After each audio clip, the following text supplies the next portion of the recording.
आजच्या दिवसात माझ्यासोबत असं काही होईल मला अजिबात वाटलं नव्हतं. Good morning. मस्त सन किस्ड सुरुवात झाली आजच्या दिवसाची.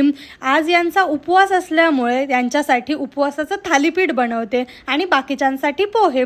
नाश्ता करून मी आणि मम्मी बनवतोय दिवाळीच्या सामानाची यादी, कारण आज आम्ही जाणार आहे डीमार्टमध्ये.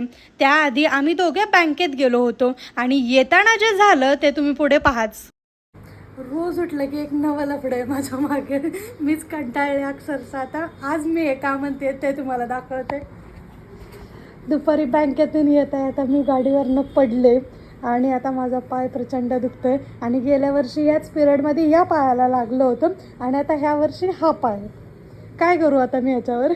पण माझ्याकडे एवढा काळजी घेणारा माझा नवरा आहे, त्यामुळे ठीक आहे. काही झालं तरी मस्त मला पॅम्पर केलं जातं, त्यामुळे मला मजा येते.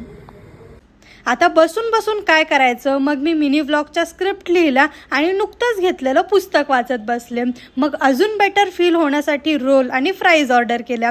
सो असा होता माझा आजचा उद्योगी दिवस. भेटूया पुढच्या मिनी व्लॉगमध्ये. Bye bye.